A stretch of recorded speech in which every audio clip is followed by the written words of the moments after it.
வழி மறிக்காதே. வணக்கம்டா மாப்பிள. கிளவி என்னடா அதுக்குள்ள வந்துட்டா? மரத்துல கிளவி இருக்குடா. கிளவியா? குளவி இருக்குடா முட்டா பையலா. கொலவியா? கொலவி தானே. பரவாயில்ல ஏறு. எது? இங்க வா நீ ஏறு வா.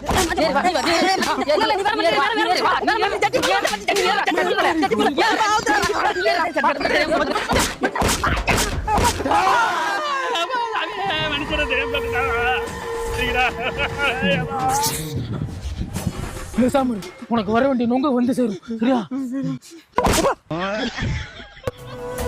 மண்ணு மண்ணு மட்டும் ஜோராக மக்க மக்க வாழ்ந்து வாராக மழை மழை வந்து மண்ணு கரைகள் கொலையெல்லாம் அள்ளிட்டீங்களா?